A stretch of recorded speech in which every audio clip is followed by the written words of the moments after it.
Climate change has affected all of us in different ways, including hot weather and extreme cold.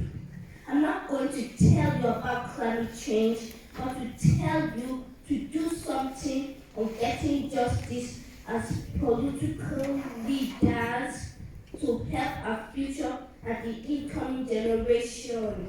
We demand a safe climate for all. It's not too late to take action, or it's rather getting late. I'm Kenzie Nneji. I'm going to tell you about what the climate change does. Lots and lots of people are definitely affected by climate change, especially us, the youth, and other places such as Africa, Bangladesh, and Kenya. Other things are happening in other places of the world, such as droughts, hurricanes, wildfires, and floods. But these things are not happening to us now, but it will if you not do anything. To prevent this, we must keep on fighting for our future. We may not feel it or see it, but it's happening all around us. I never really affected the effects of climate, but I've seen on television and the internet that people were affected by climate change. Countries like China, Somalia, Congo, Kenya, and USA have either been affected by earthquake, flooding, or drought. Even Wales has been affected by climate change in flooding. Wales is the second country in climate action, and it is seen in waste disposal and recycling.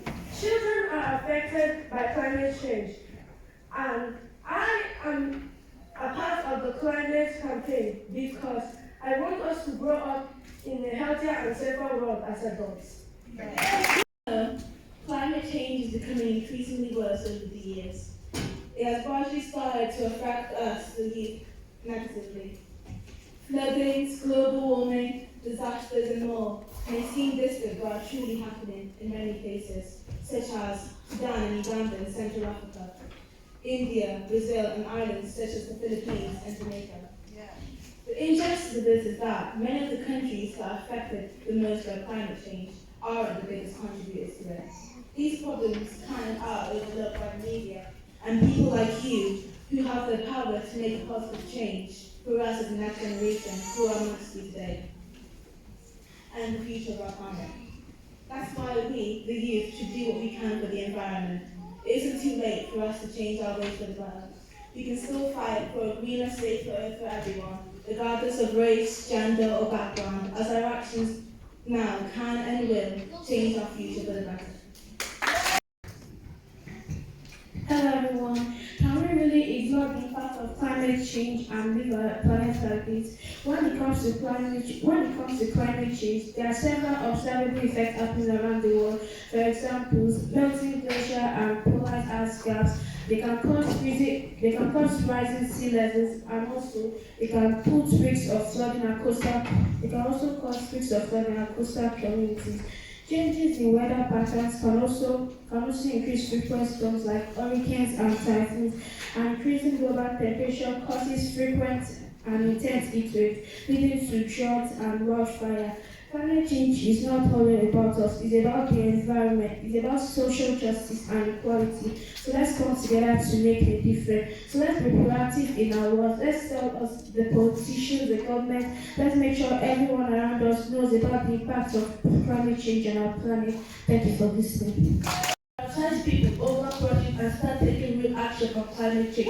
We need immediate and drastic reductions in greenhouse gas emissions, investment in renewable energy and protection for frontline communities. For instance, in Africa, rising sea levels threaten the very existence of low-lying coastal communities, while drought and desertification are leading to food insecurity and displacement. We must recognize that the most vulnerable communities are already being impacted by climate change, and they deserve to have their voices heard and the needs prioritized. It is not fair that developed countries are the ones creating the most pollution and are the root of climate change. When developing and undeveloped countries are undergoing the worst effect of climate change, the negative effects of climate change are the ones that are going to the negative effect that is happening will affect me and my future generation. We will not watch it destroy our future. We will not watch it destroy our dreams. We rise for our future. We rise to serve the planet Earth and to give life to the future generation. We want you all to come together and take action as well and make your voices heard too. Let's show the world that we won't back down until we see the real world. Thank you.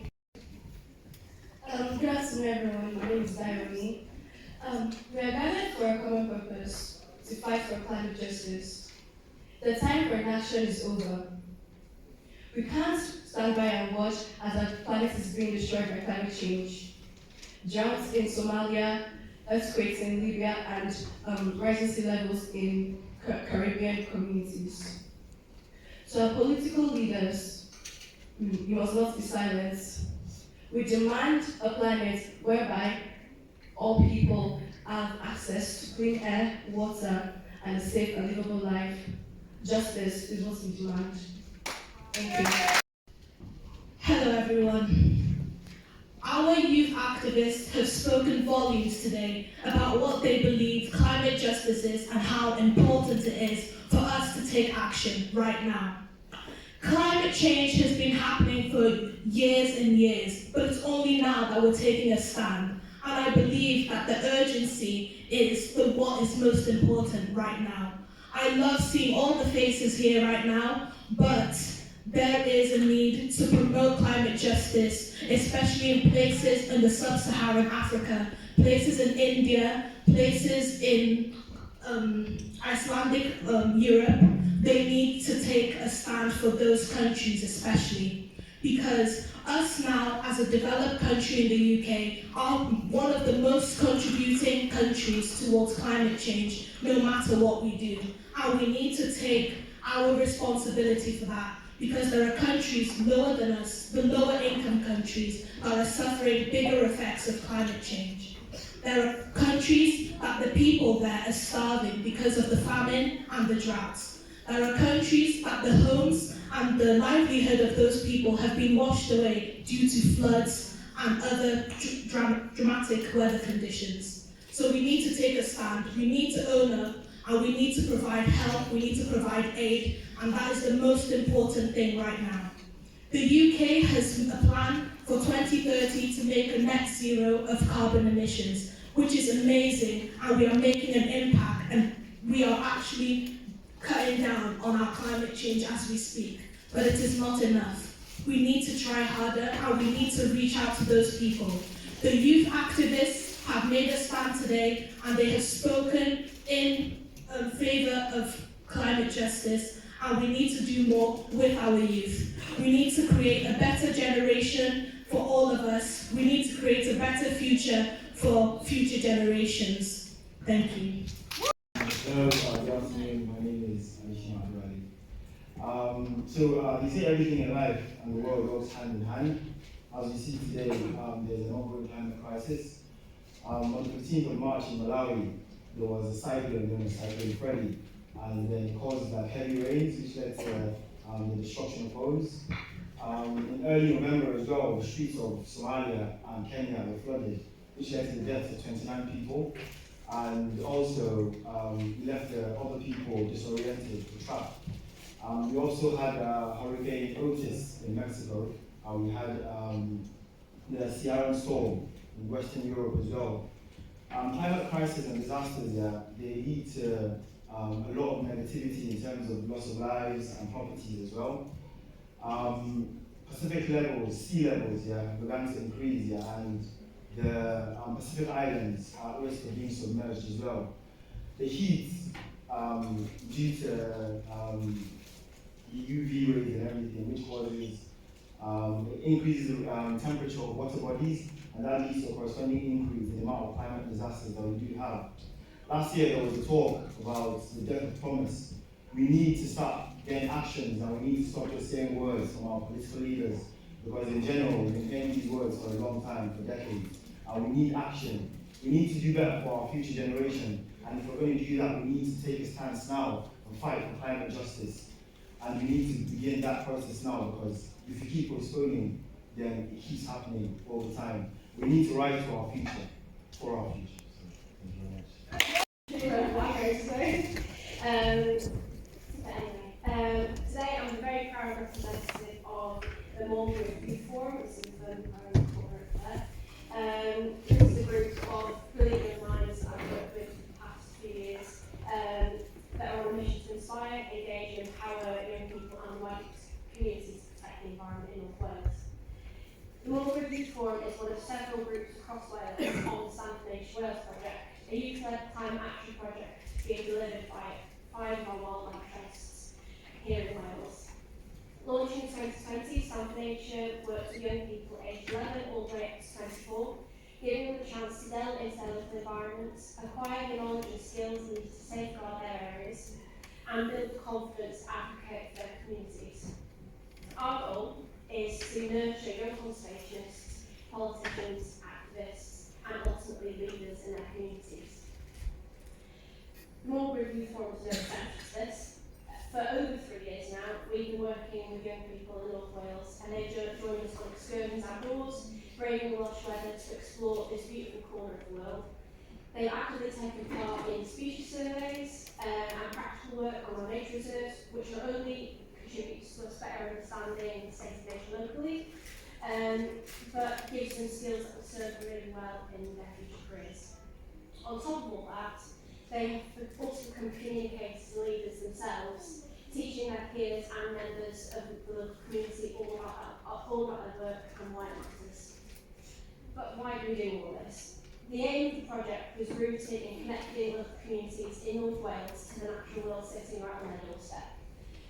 But not just at home, in the face of global challenges like climate change, nurturing a generation that is well-versed, skilled and confident is key to building a sustainable and resilient future.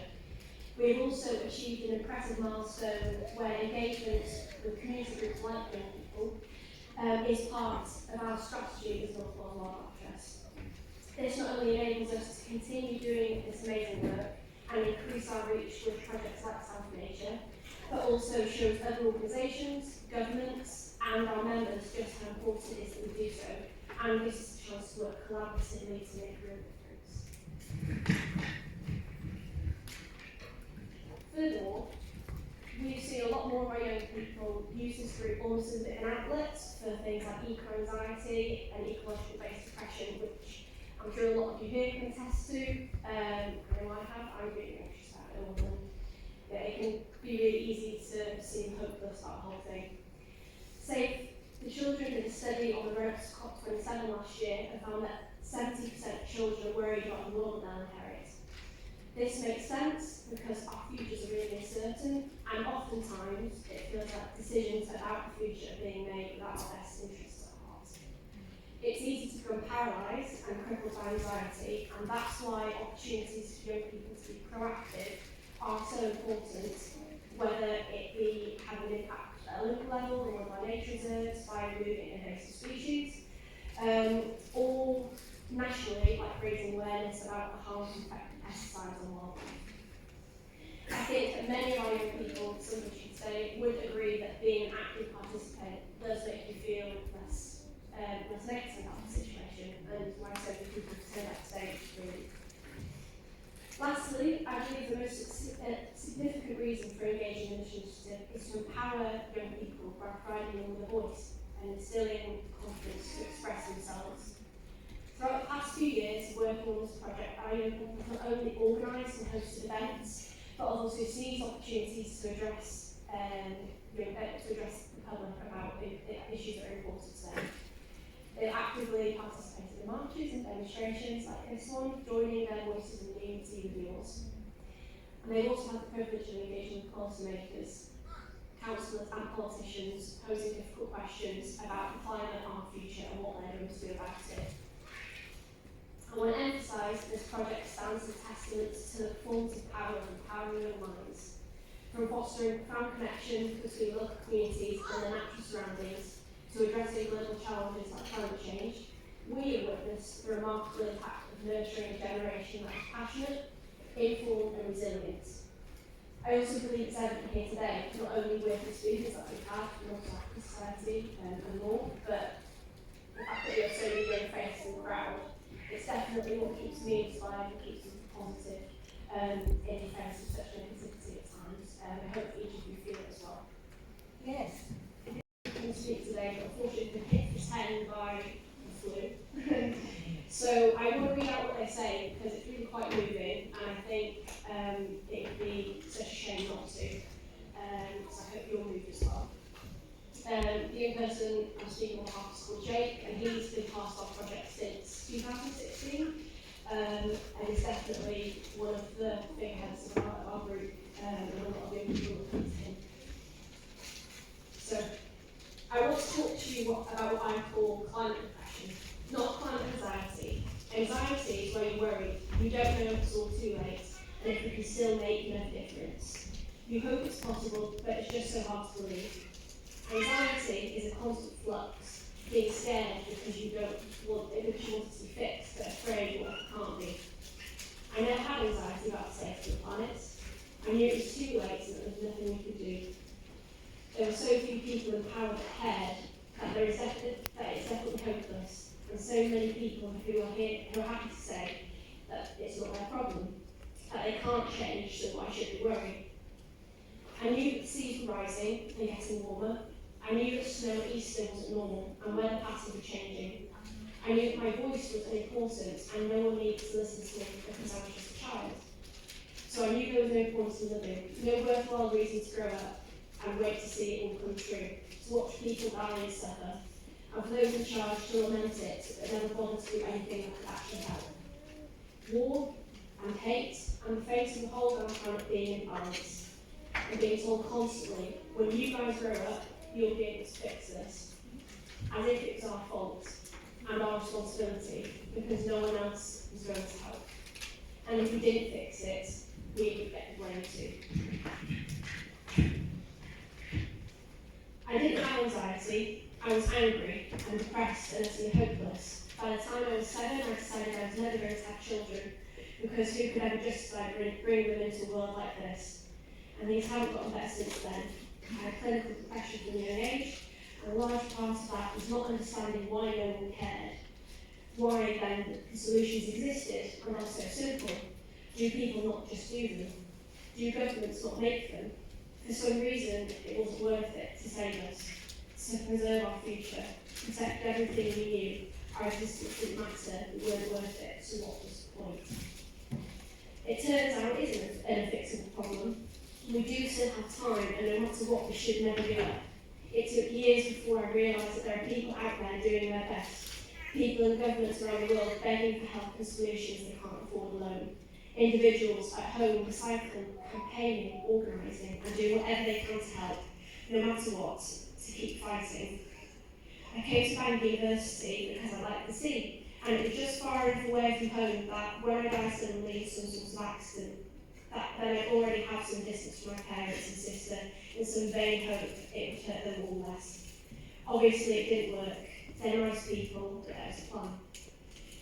Through sheer luck, I ended up involved with the Youth Forum who's here today, and through them I met so many people with knowledge, people with different perspectives on the world, people who cared so deeply, and were actively doing all they could to make even the smallest difference, just in case it helped. And it took time, but it took years, but I eventually decided, if there's a chance this world is going down, and I'm going down with it, I'm sure as hell not going to go back putting up a fight first. Siaradwyr So, firstly, thank you to everyone who organised this wonderful march. I continue to be inspired by the commitment and passion with which young people demand a more just future, and a future in which we inherit a planet fit for human habitation. Today I am speaking to you as a representative of Heddwch, a newly formed peace campaigning network here in Wales, founded by leading peace organisations, CND Cymru and Gwynedd. It's our job to chart the pervasiveness of militarism here in Wales, founded by leading peace organisations, CND Cymru and Gwynedd. It's our job to chart the pervasiveness of militarism here in Wales, founded by leading peace organisations, CND Cymru and Gwynedd. It's our job to chart the pervasiveness of militarism here in Wales, its infiltration into our public institutions, and not least its contribution to greenhouse gas emissions, which is something I'd like to highlight today. Unlike any other sector of human activity, the military is exempt from carbon reporting and emissions targets, despite contributing as much as 6% to our total emissions, higher than the total for civil aviation and the equivalent of 6 million UK cars.